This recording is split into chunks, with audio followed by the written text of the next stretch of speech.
നമസ്കാരം സുഹൃത്തുക്കളെ, ഇന്നത്തെ ജ്യോതിഷ പങ്ക്തിയിലേക്ക് സ്വാഗതം. അപ്പോൾ നമ്മൾ കഴിഞ്ഞ കുറേ പങ്ക്തികളായി വിവാഹത്തിനെ കുറിച്ചാണ് ചർച്ച ചെയ്തുകൊണ്ടിരിക്കുന്നത്. അത് എത്ര ചർച്ച ചെയ്താലും തീരാത്ത ഒരു കാര്യമാണ് വിവാഹത്തിൻ്റെ കാര്യങ്ങൾ. എന്ന് വെച്ച് കഴിഞ്ഞാൽ ഏറ്റവും കൂടുതൽ ജനങ്ങൾ ജ്യോതിഷന്മാരെ സമീപിക്കുന്നത് വിവാഹത്തിൻ്റെ കാര്യവുമായി ബന്ധപ്പെട്ടാണ്. അതുകൊണ്ട് തന്നെയാണ് ഈ കാര്യം വച്ച് തന്നെയാണ് ഏറ്റവും കൂടുതൽ തട്ടിപ്പും നടക്കുന്നത്. കാരണം ഈ വരുന്ന രക്ഷകർത്താക്കളുടെ അജ്ഞതയെ മുതലെടുത്തുകൊണ്ട് അതിനെയാണ് എല്ലാ ജ്യോതിഷന്മാരും ഉപയോഗപ്പെടുത്തുന്നത്. യഥാർത്ഥത്തിൽ ഞാൻ നേരത്തെ തന്നെ സൂചിപ്പിച്ച പോലെ ഈ ജ്യോതിഷം എന്ന് പറയുന്നത് ഒരു സമയാസ്പദമായ ശാസ്ത്രമാണ്. ഇത് ഏത് കാലത്ത് ഏത് പ്രവൃത്തി ചെയ്യാം എന്നുള്ളതിനെക്കുറിച്ചാണ് ജ്യോതിഷ ഗ്രന്ഥങ്ങളിലെല്ലാം പറഞ്ഞിട്ടുള്ളത്.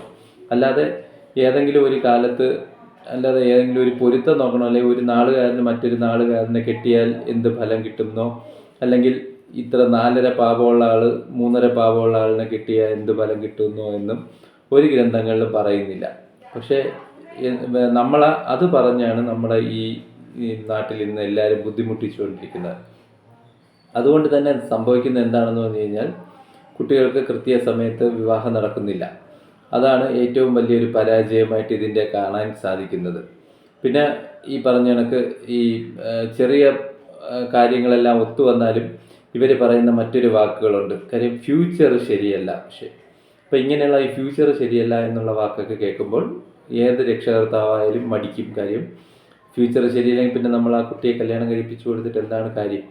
അപ്പം അങ്ങനെ അത്തരത്തിലുള്ള ഓരോ വാക്കുകളും പറഞ്ഞ് ജനങ്ങളെ ആകെ വഴിപിഴപ്പിക്കുന്ന ഒരു രീതിയാണ് ഇന്ന് ജ്യോതിഷന്മാരുടെ ഇടയിൽ കാണുന്നത്. അപ്പോൾ അതുകൊണ്ട് അതിൽ നിന്നെല്ലാം മുക്തരാകാൻ വേണ്ടിയിട്ടാണ് ഞാൻ ഈ കുറേ കാര്യങ്ങൾ പറഞ്ഞു തന്നത്. ഇതിനെ തന്നെ കുറച്ചുകൂടെ 1-2 പേര് എൻ്റെ അടുത്ത് അഭ്യർത്ഥിച്ചിട്ടുണ്ട് ഇതിൻ്റെ ഒരു ഡെമോൺസ്ട്രേഷൻ കൂടെ കാണിക്കണം എന്ന്. കാര്യം 7ാം ഭാവപതി അല്ലെങ്കിൽ അഷ്ടമാധിപൻ, ലഗ്നാധിപൻ, അങ്ങനെയൊക്കെ ലഗ്നം എന്നൊക്കെ പറയുമ്പോൾ അത് ഒരു ജാതകത്തിൽ എവിടെയാണ് വരുന്നതെന്ന് എങ്ങനെയാണ് വരുന്നതെന്നും എല്ലാവർക്കും മനസ്സിലാവുന്നില്ല. അതുകൊണ്ട് അടുത്ത വീഡിയോകളിൽ ഞാൻ അതിൻ്റെ ഇതും കൂടി കാണിച്ചുകൊണ്ടുള്ളതായിരിക്കും ചെയ്യുന്നത്. അപ്പോൾ കുറച്ചുകൂടെ നിങ്ങൾക്കെല്ലാം മനസ്സിലാകും. ഞാൻ വീണ്ടും പറയുന്നത്, ഞാൻ ഈ ചെയ്യുന്നത് ജ്യോതിഷക്കാർക്ക് വേണ്ടി മാത്രമല്ല, ഈ കല്യാണം നോക്കാൻ വേണ്ടി പോകുന്ന കുട്ടികളുടെ അച്ഛനമ്മമാർക്ക് കൂടെ അവരുടെ അറിവിലേക്കും കൂടി വേണ്ടിയാണ്. കാര്യം അവരുടെ അജ്ഞതയാണ് ഏറ്റവും കൂടുതൽ ഇവിടെ ചൂഷണം ചെയ്യപ്പെടുന്നത്. കാര്യം ദയവ് ചെയ്തതുകൊണ്ട് നിങ്ങളാരും സ്വയം ജ്യോതിഷന്മാരാവാൻ ശ്രമിക്കുകയോ ചെയ്യരുത്.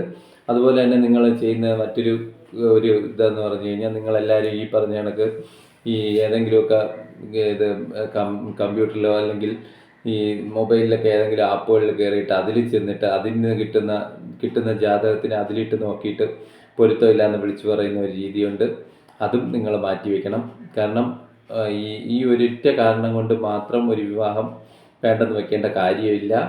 കാരണം ജാതക തമ്മിലുള്ള സാമ്യം, പിന്നെ പാപസാമ്യം, ഘടന, ദശാസന്ധി ഇതെല്ലാം നോക്കിയിട്ട് ആചാര്യം പറഞ്ഞിട്ടുള്ളതെന്ന് പറഞ്ഞാൽ ഒരു കവടി പ്രശ്നവും കൂടെ നടത്തിയിട്ട് 7ാം ഭാവ സംബന്ധമായിട്ട് ഉള്ള കാര്യങ്ങൾ നോക്കിയിട്ട് അതിൽ ഈ പറഞ്ഞ പൊരുത്തങ്ങളൊന്നും ഇല്ലെങ്കിൽ നമ്മളൊരു കവടി പ്രശ്നം നോക്കുമ്പോൾ അതിൽ ശുഭകരമാണെങ്കിൽ ആ വിവാഹം ചെയ്യുന്നതിന് യാതൊരു കുഴപ്പവും കാണുന്നില്ല എന്നാണ് ആചാര്യം പറഞ്ഞിട്ടുള്ളത്. അതുപോലെ തന്നെയാണ് ഈ പൊരുത്താധ്യായങ്ങളുടെ എല്ലാം കൂടെ തന്നെ ആചാര്യം പറഞ്ഞിട്ടുള്ളതാണ്, ഒരു പുരുഷനും സ്ത്രീക്കും കണ്ട് അവർ മാനസികമായി ഇഷ്ടപ്പെട്ടാൽ അവർക്ക് ഈ പൊരുത്തങ്ങളൊന്നും നോക്കണ്ട, അവർക്ക് വിവാഹിതരാകാം എന്നാണ് പറഞ്ഞിട്ടുള്ളത്. അപ്പം അതുകൊണ്ടാണ് ഞാൻ പറഞ്ഞത് ഈ പൊരുത്തത്തിനൊന്നും വലിയ കാര്യമില്ല. ഈ പൊരുത്തം ഈ 100% പൊരുത്തം ഉണ്ടെന്ന് പറയുന്ന പെൺകുട്ടികളെയും പയ്യന്മാരെ തമ്മിൽ കാണിച്ചാൽ അവർ നേരിൽ കാണുമ്പോൾ അവർക്ക് യാതൊരു ഇഷ്ടവും പരസ്പരം തോന്നുന്നില്ല.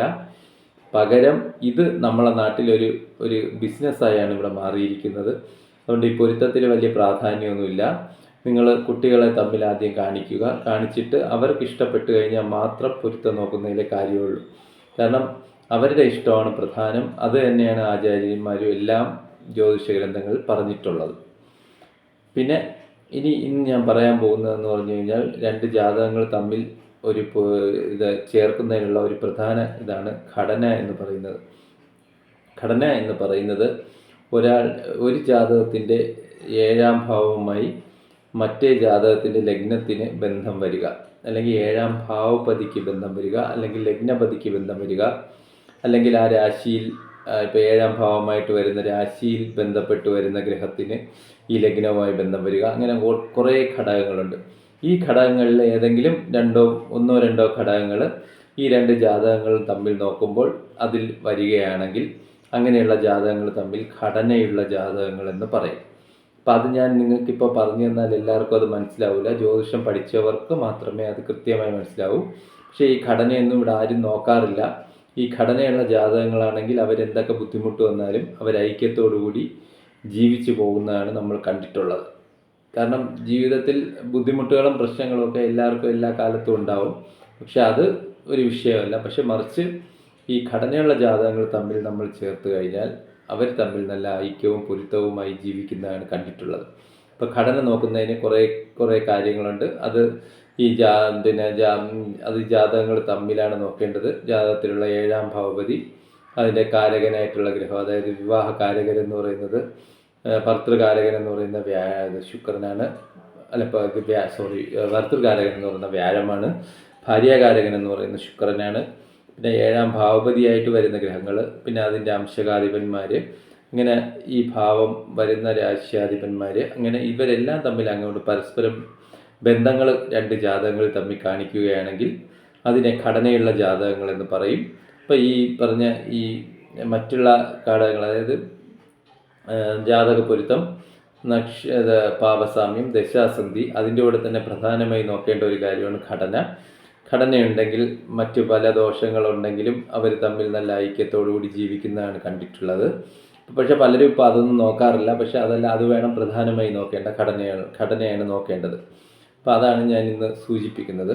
അപ്പം ഒന്നുകൂടെ ഞാൻ വ്യക്തമായിട്ട് പറയുന്നത്, നിങ്ങളാരും ഇത് കേട്ട് ഭയപ്പെടേണ്ട കാര്യമില്ല. ഇതിൽ കുറേ കാര്യങ്ങൾ, ഇതൊരു പോസിബിലിറ്റി അല്ലെങ്കിൽ ഒരു പ്രോബബിലിറ്റി മാത്രമേ ഉള്ളൂ ഈ ജ്യോതിഷം എന്ന് പറയുന്നത്. അപ്പം അതിലൂടെ നമ്മൾ ഇങ്ങനെ പോകുമ്പോഴത്തേക്കും അതിനെ നമുക്ക് നേരായ മാർഗത്തിൽ പോകാനായിട്ട് എന്തൊക്കെ ശ്രദ്ധിക്കണം എന്നുള്ള കാര്യങ്ങളാണ് ഇതിൽ പറയുന്നത്. അത് ശ്രദ്ധിക്കുകയാണ് വേണ്ടത്, അല്ലാതെ അത് കണ്ട് ഭയപ്പെടുകയല്ല വേണ്ടത്, അല്ല അത് കണ്ട് പിന്നോട്ട് പോവുകയല്ല വേണ്ടത്. അതുകൊണ്ട് അത് കണ്ട് നമ്മൾ മനസ്സിലാക്കി അതിൻ്റെ നേരായ മാർഗത്തിലൂടെ പോകാനായിട്ട് ശ്രദ്ധിക്കുക. അതുകൊണ്ട് ഇതൊരു ചെറിയ വീഡിയോയാണ്. ഞാൻ കുറച്ച് കാര്യങ്ങൾ ഇതിൽ പറഞ്ഞോളൂ. ഇതിവിടെ അവസാനിപ്പിക്കുകയാണ്. നമസ്കാരം.